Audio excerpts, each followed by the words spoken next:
दुनिया भर के यहूदी लोग एक सालाना तातीलात मनाते हैं। परवरदिगार आलम की मुकर्रर करदा ये 3 ईदें जिनका जिक्र हजरत मूसा ने किया है, बनी इसराइल को खुदा ताला की तरफ वापस बुलाने और उनको माजी में खुदा ताला की फराहम करदा बख्शिशें याद दिलाने के लिए थीं। इन तीनों इसराइली अशखास की मुलाकात इसराइल में हुई ताकि उन कदीम त्योहारों की पेशिन गोई के मानी को दरियाफ्त करें। एवनर बोस्की जनूबी इसराइल में बेरे सबा में रिहाइश पजीर हैं, जहां हजरत इब्राहिम रहते थे। एवनर कलाम खुदा के मौल्लिम और एक मौसीकार हैं। माइकल ब्राउन एक इब्रानी आलिम दीन हैं और अमेरिका में एक कौमी रेडियो की मेजबानी करते हैं। माइकल राइंडलनेक एक यहूदी मुतालिया के प्रोफेसर हैं और एक रेडियो प्रोग्राम की मेजबानी भी करते हैं। जनाबे मसीह की जिंदगी के दरमियान नबूवती रवाबित हैं जो जाहिर करते हैं कि जनाबे मसीह बनी इसराइल के मसीह माऊद और दुनिया के निजात दहिंदा हैं। आज का मौजू ईद पंतीकोस्त, इस दिन हजरत मूसा की शरीयत दिए जाने का त्यौहार होता है।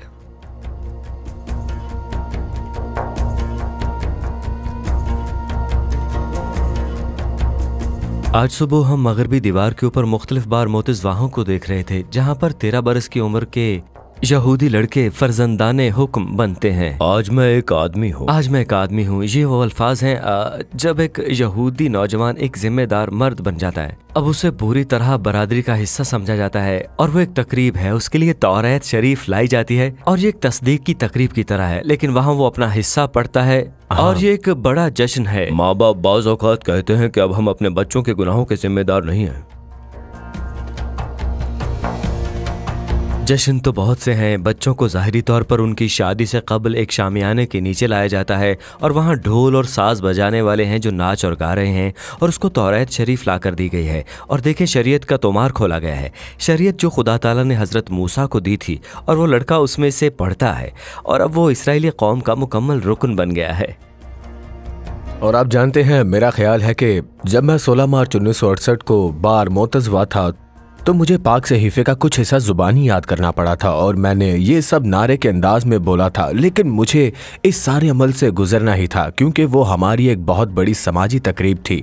ये वाकई इस सब के बारे में है। अमेरिका में आप जानते हैं मजहबी घर नहीं है, लेकिन यहाँ ये बहुत मुख्तलिफ है। सारा जश्न कलाम मुकद्दस और शरीयत पढ़े जाने के गिर्द था और आपको मालूम है कि आपको ऑर्थोडॉक्स रब्बी मिल गए हैं। दरअसल बार मोतज़वा का लिबास नहीं, कुछ बच्चों ने जीन्स पहन रखी है, कुछ ने शॉर्ट पहने हुए हैं, लेकिन उनके ऊपर चादर ओढ़ रखी है। वो शरीयत के 613 कवानीन में लिपटे हुए हैं। ये 613 गांठे हैं। ये एक अलामत है जो लोग दुआया चादर के साथ इस्तेमाल करते हैं। जी हाँ, और वहाँ वो तौरात शरीफ में से पढ़ते हैं। और मेरे ख्याल में जब हम इस तकरीब को देखते हैं तो हमें पता चलता है कि ये यहूदियों के लिए मरकजियत को जाहिर करती है। और शक नहीं कि जो तातील हजरत मूसा को शरीयत यानी किताब मुक़द्दस की पहली 5 कुतुब तौरात दिए जाने का जश्न मनाने की होती है, उस तातील को शावत यानी हफ्तों की ईद कहा जाता है। शावत की ईद की एक वजह भी है।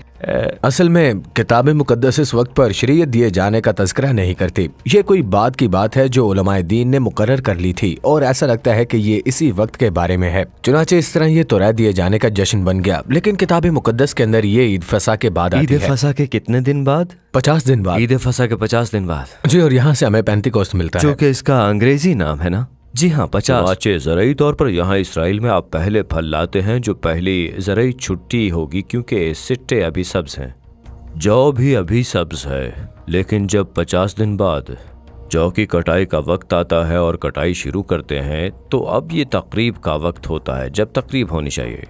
लिहाजा ये अनाज की छुट्टियों की पहली किस्म है। ज़राई लिहाज से बोलें तो इसमें आप रोटी बना सकते हैं, आप खुशी मना सकते हैं, आप खुदा का शुक्र अदा करते हैं। और पहले फलों के दिन जब तुम नई नजर की कुर्बानी हफ्तों की ईद में खुदावंद के हजूर गुजारो, तब भी तुम्हारा मुकद्दस मजमा हो और उस रोज कोई खादिमाना काम ना करना, बल्कि तुम सोख्तनी कुर्बानी के तौर पर 2 बछड़े, 1 मेंढा और 7 एक साला नर बर्रे गुजारना, ताकि खुदावंद के हजूर राहत अंगेज खुशबू हो। पेंतिकोस्त या हफ्तों की ईद या इब्रानी में शावत बरक़ात का जश्न खुदा ताला की 7 ईदों में से एक है और इसराइल के ज़राई साल के साथ मुंसलिक है। इस्तशना की किताब में 7 अक़साम की फहरिस्त दी गई है जो मौजूदा सरजमीन की पैदावार को जाहिर करती हैं। इस खित्ते के नाजुक माहौलियाती निज़ाम की वजह से इसराइल की सरजमीन, बनी इसराइल और इसराइल के खुदा ताला के दरमियान हर साल एक ज़राई खेल खेला जाता है। 7 इकसाम के लिए इंतहाई अहम मौसम गंदम, जौ, अंगूर, इंजीर, अनार, जैतून का तेल, खजूरी शहद के लिए अगले 2 महीने में अप्रैल और मई, जो ईद फसा और शावत या पंतीकोस्त के दरमियान में होते हैं। इन 2 महीनों के दौरान हमारे पास इसराइल में 2 बड़े मौसम जाहिर होते हैं। एक को हामसिन कहा जाता है जो गर्म होता है। मशरिक और जनूब मशरिक से खुश्क हवाएं चलती हैं। चंद घंटों के अंदर दर्जा हरारत आसानी से 15 से 20 डिग्री तक बढ़ जाता है और नमी का तनासब कम हो जाता है। अब ये दोनों सूरतें फूलों की पकाई के लिए बहुत अहम हैं। दूसरी जानिब बोलें तो ये गर्म खुश्क मौसम हवा की तब्दीली से रुक जाता है। तब हवा मगरिब शुमाल मगरिब से आएगी और अपने साथ बादल और बरसात भी लाएगी और तब मौसम वाकई अच्छा हो जाता है। अब आप उस खतरे का तस्वर कर सकते हैं कि अगर फूल खिलने के फौरी बाद बारिश हो जाए तो क्या होगा। जरदाना नंगा हो जाता है और बारिश जरदानों को धो देती है। बारिश से जरदानों को धोने का अमल सरखेजी से पहले होता है। और ये बात है, मेरा मतलब है अप्रैल के आखिर, मई के शुरू में एक बार ऐसा हो जाए तो फिर भले ही आम तौर पर खजूरें अक्टूबर के आखिर, नवंबर में या जैतून अक्टूबर से दिसंबर तक हासिल हो, अगर वो अप्रैल मई में सही तरीके से नहीं पके और नहीं फले तो फिर आपको 4-5 माह बाद कोई फल नहीं मिलेगा। अब सिर्फ इतना ही नहीं कि 7 हफ्तों की मुद्दत का हर दिन असाब शिकन होता था, बल्कि हफ्ते के हर दिन में किसान मुकम्मल असाब शिकनी का शिकार होता था और ये सब खुदा ताला के हाथ में होता है। इसके मुतालिक हम कुछ नहीं कर सकते। शरीयत या तौरात के मुताबिक, जो इसको इब्रानी में कहा जाता है, अगर बनी इसराइल फर्मा बरदार रहते और सिर्फ खुदा ताला से मोहब्बत रखते तो फिर पेंतिकोस्त की ईद तक जौ रोटी बनने के लिए तैयार हो जाते थे। ताकिस्तानों में पत्तों से नए अंगूर के गुच्छे जाहिर होने लगते। जैतून सब्र से पकने का इंतज़ार कर रहे होते। खजूर के पत्तों में से सूरज की रोशनी छन रही होती और खजूरों को आहिस्ता आहिस्ता पकाती जाती। अनारों में रंग दिखना शुरू हो जाते और इंजीर मजीद खुशनुमा के लिए तैयार हो जाते। चुनाचे पेंतिकोस्त के वक्त से ये सारी चीज़ें इसराइल के रब अजीम परवरदिगार की जानिब से बरकत की निशानियों के तौर पर जाहिर हो जाती। आज इसराइल में पेंतिकोस्त, शावत या हफ्तों की ईद का जश्न मनाया जाता है, जैसे काउंटी मेला के जुलूस का समा हो। बालों में मालाएं लगाई जाती हैं, नाचना, फूलों और खाने की टोकरियां, सब एक और फसल के वादे की शुक्रगुजारी जाहिर कर रही हैं। बहार और ख़िज़ां की ईदें खुदा ताला की अता करदा सरजमीन पर जो उसके ज़रई मौसम के बाद आती हैं और रूहानी अहमियत के साथ तैयार होती हैं। फिर ये कैलेंडर महीने के चौथे दिन से शुरू होता है और वो दिन ईद फसा का है। और फिर फसा के फितरी रोटी के मौसम में पहले फूलों की एक किस्म भी आती है। ये तीसरा दिन है जी, यानी ये फसा के अंदर सब्बत के दिन से मुताबिकत रखता है वाकई। लेकिन फिर हमारे पास 50 दिन और हम गिनते हैं पूरे 50 दिनों को, जिसे कहा जाता है उमर की। उमर। दरअसल मैं एक बरादरी में रहता हूँ जिसको उमर कहा जाता है। बस आप जानते हैं, हम उमर की गिनती के बारे में इसराइलियों से ज्यादा सोचते हैं कि ये कब और किस वक्त आएगा। तो हम 50 दिन गिनते हैं। जी हाँ, और दर हकीकत उमर से मुराद एक किस्म का पैमाना है। आप अनाज लेते हैं इतनी सी मिकदार का जो कि तकरीबन 1 लीटर है, और फिर इसे कुर्बानी के तौर खुदा ताला को नजर करते हैं। तफहीम की तारीखी रिवायत से हटकर कि तौरात शावत की ईद पर दी गई थी कि इसकी तारीखी अहमियत इस तारीख से मुंसलिक है। मेरा खानदान हमेशा दूध और मिठाई और दूध की बनी चीजें खाता है, इस तरह से कि ब्लिंट्सेस जिसमें किशमिश हो। ब्लिंट्सेस जो यहूदियों का समोसा नुमा है। जी, ये एक समोसा है जिसमें इसके बारे में बहस करते हैं। जी हाँ, लेकिन इसके अंदर करीम जैसा, पनीर जैसा भरा है। ये पनीर केक या ऐसी ही कोई चीज है जो सिर्फ इसलिए नहीं कि इसका जायका अच्छा है। जी हाँ, ये बहुत अच्छा मुरक्कब है, लेकिन इसलिए भी कि तौरात दूध और शहद है, तो दूध से बनी चीजें और एक मीठी चीज के दरमियान ताल्लुक कायम कर रहा है। जी हाँ, इसमें शरीयत दिए जाने की रिवायत के अलावा और भी बहुत कुछ है। ज़रई जड़ें इसमें कुछ और है, और वो इंजील शरीफ से है, और वो बहुत अहम है। वो इसलिए कि इसका ताल्लुक इस जगह से जहाँ हम खड़े हैं, या यूं कह लें कि हम बैठे हैं। जी, ये हैरत अंगेज है। यरूशलेम के इस खाना खुदा दोम के नमूने में जनाब मसीह के ज़माने के यरूशलेम में हम इन सीढ़ियों को देख रहे हैं जो ऊपर कोहे खाना खुदा की तरफ जाती थी। इस जगह पर ज़ायरीन का हुजूम होता था। वो ईद फसा, ईद पैंतीकोस या शव्वत के लिए ऊपर खाना खुदा में आते थे और उनके बिल्कुल पीछे लंबी सीढ़ियों और छोटी सीढ़ियों के दरमियान डुबकी लगाने वाले हौजवी या बिकवी हौद का एक सिलसिला है जिसे लोग खाना खुदा पर जाने से कबल गुस्ल के लिए इस्तेमाल करते होंगे। इसकी तारीखी अहमियत है। हम बिल्कुल उस कोने के आसपास हैं जहां से बार मोतज़वाह कायम हुए। वो मगरबी दीवार होगी या जिसको वो दीवार गिरिया कहते हैं। ये मगरबी तर्ज का अहाता खाना खुदा का सहन है और हम यहाँ जनूबी सीढ़ियों से पहुँचे हैं और जनूबी सीढ़ियाँ ऐसी जगह हैं जहाँ इंतहाई शिद्दत के साथ कुछ वाक़या हुआ था, क्योंकि अमाल की किताब में जनाब मसीह के हवारी इसी जगह जमा थे। पहाड़ी से थोड़ा सा ऊपर, बिल्कुल इसी जगह कह लें या इससे थोड़ा सा ऊपर, सियोन का जिसे पहाड़। आज सियोन का पहाड़ कहा जाता है। ये किताब मुक़द्दस वाला सियोन नहीं है, ये मिशना या सेकंड टेम्पल है। मगर वहां से फिर कुछ ऐसा होता है जब वो इस इलाके में किस दिन? आए थे। अब मेरे ख्याल में ये पैंतीकोस का दिन था। जी हाँ, यानी कि शव्वत के दिन। ये तो फिर एक मसीही तातील है। जी हाँ, आप सोचते हैं कि शव्वत या पैंतीकोस्त का आगाज अमाल दूसरे के मुताबिक मसीही तातील के ये तौर एक पर हुआ। यूनानी तातील है। जी यूनानी तातील है, लेकिन हकीकत में इसकी जड़ें आबार 23 बाब से इस यहूदी ईद में हैं जिनको ईद शावत हफ्तों की ईद कहते हैं। और यहाँ पर क्या हुआ था?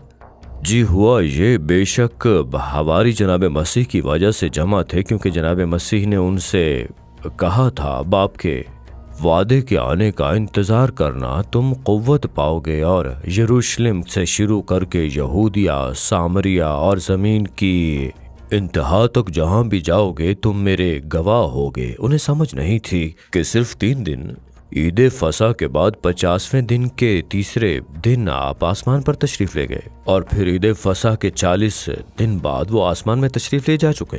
लिहाजा वो 10 दिन तक जमा होकर इंतजार में थे और कहते थे कि ऐ परवरदिगार, तू जानता है इस वक्त तू क्या करेगा, आइंदा क्या होने वाला है, वगैरह वगैरह। और फिर इस दुआया मजलिस में अचानक तेज आंधी की आवाज।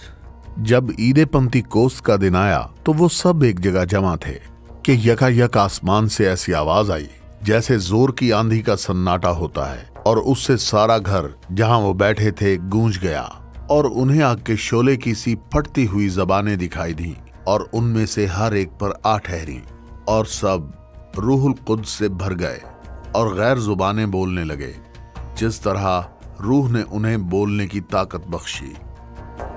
और ये यहाँ से बिल्कुल ऊपर पहाड़ी पर हुआ। लोग जमा होना शुरू हो गए और ये क्या हुआ चाहता है। और फिर वो इस जी, और एक इलाके से मुआजा यहाँ होता नीचे है आ जनाब गए। मसीह के हवारियों और वहाँ मौजूद दीगर लोगों ने वो ज़बानें बोलना शुरू कर दी जो उन्होंने नहीं सीखी थी और खुदा की शान बयान करने लगे। और यहूदी लोग यहाँ हैं। उस वक्त यहूदी लोग यहाँ यरूशलेम में क्यों थे? ठीक है, ये बहुत बड़ी ईद है, ये ज़ायरीन की ईद है। ये उस वक्त वक़ू पजीर हुआ था जब यहूदी लोग पूरी दुनिया से 3 में इस से शहर 1 में आते थे, तो इस मौके पर शहर की आबादी 300 गुना बढ़ जाती थी। और जब ये आवाज आई तो भीड़ लग गई और लोग दंग हो गए, क्योंकि हर एक को यही सुनाई देता था कि ये मेरी बोली बोल रहे हैं। और सब हैरान हुए और घबराकर एक दूसरे से कहने लगे कि ये क्या हुआ चाहता है। अलबत्ता वो तमाम यहूदी फ़र्क इलाकों से हैं और वो अपनी बोली में खुदा ताला की हमदो तारीफ सुन रहे हैं। चुनांचे यहूदियों की तवज्जो उधर हो जाती है। सिर्फ एक दिन में खुदा ताला मुर्दों में से जी उठने वाले जनाब मसीह का पैगाम पूरी दुनिया में पहुंचा सकता है। तो आप कह रहे हैं यहूदी लोग उन तमाम ममालिक में रहते थे और सब फ़र्क बोलियां बोलते थे। ये बाबुल के बुर्ज के बिल्कुल उलट जैसा है, यानी कि उसके बिल्कुल मुतजाद है। जी बिल्कुल। और वो सब यहाँ आते हैं और कलाम खुदा अंग्रेजी में सुनते हैं। ठीक है, जी हाँ, बेशक अंग्रेजी में। अगर इंग्लैंड से कोई यहाँ होता आए होगा, होंगे, कोई बिल्कुल। उस वक्त अंग्रेजी जुबान वजूद में जी, नहीं आई, जी, बिलाशुबा वैसे ही है। लेकिन आप जानते हैं बिलाशुबा इसमें एक सयाको सबाक है, क्योंकि उन ईदों में पहली ईद फसा है और इंजील शरीफ हमें बताती है कि जनाब मसीह जब कुर्बान हुए तो बतौर फसा के बर्रे के तौर पर कुर्बान हुए। हजरत यूहन्ना इस्तबागी कहते हैं, देखो ये खुदा का बर्रा जो दुनिया का गुनाह उठा ले जाता है। हजरत पौलुस पहला करंथियों 5 बाब की 7वीं आयत में लिखते हैं, हमारा भी फसा यानी मसीह कुर्बान हुआ। तातिलात में पहले फूलों की ईद आती है। ये तीसरे दिन है। जी हाँ, और ये योम सब्बत के बाद का दिन है और ये इतवार के दिन आती है। ये पहले फूलों में से पहला फल है जिसका अभी हमने जिक्र भी किया था कि वो पहला फल है मुर्दों में से जी वो मुर्दों में से जी उठने वालों में पहला फल है। इस तरह फसा पहले फल और अब आगे आ गया। चौथी ईद।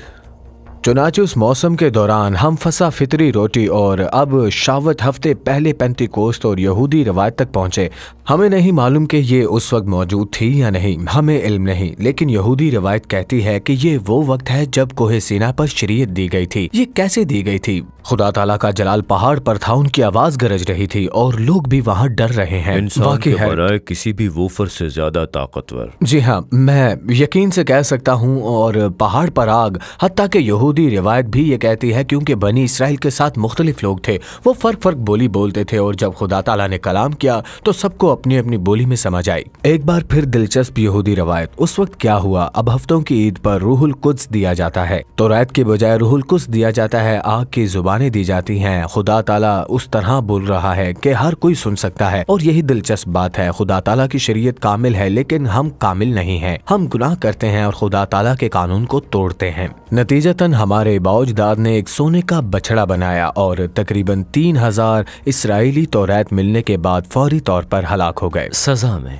जी बिल्कुल, क्योंकि हमने खुदा ताला के खिलाफ गुनाह किया। अब जिंदगी देने वाले रूहुल कुद्स दिया जाता है और वो फरमाता है तकरीबन 3000 लोगों ने बपतिस्मा लिया। ये एक मसीही चीज के मानिंद है, क्या नहीं है? दिलचस्प है, ये वाहिद लफ्ज है जिसको कभी यूनानी से तर्जमा नहीं हुआ, लेकिन असल लफ्ज था गोता दिया। उनको गोता दिया। बपतिस्मा का यही मतलब है। जी, बपतिस्मा या बपतिस्मा। और असल में ये यहाँ इस इलाके में लफ्जी तौर पर मेरे कंधे के बिल्कुल दाएं तरफ कह लीजिए। ये कदीम यहूदी रिवाज है। 20 फुट के इलाके में डुबकी लगाने वालों के हौजों का एक बहुत बड़ा सिलसिला है। यानी कि यहूदी लोग इससे बरसों पहले से गोता ले रहे थे। ये तो रात की तरफ वापस जाता है। यहूदी इमाम को एक खास तरीके से गुस्ल करना होता था और अब अगर आपने कोई गुनाह किए हैं या आप रस्मी तौर पर नापाक हो गए हैं, मसलन आपने एक मुर्दा शख्स को छुआ है। यहाँ खाना खुदा की तरफ जाने वाली जनूबी सीढ़ियों के ऊपर ज़ायरीन आते थे और बेशक पाक मकाम में दाखिल होने से पहले उन्हें रस्मी गुस्ल करना होता था और यहाँ इन हौजों के होने की शायद यही सबसे बड़ी वजह है। यहाँ हौजों का एक बहुत बड़ा सिलसिला है जो मिकवाह कहलाता है। हर बार जब लोग ईदें मनाने के लिए यरूशलेम आते तो उनको कोहे खाना खुदा पर जाना होता था और ऊपर खाना खुदा में जाने के लिए उनको पाक होने की ज़रूरत होती थी। और इस तरह जनाब मसीह के अय्याम से ही यहूदी लोगों को गुस्ल करना होता था, इस तरह का रस्म गुस्ल।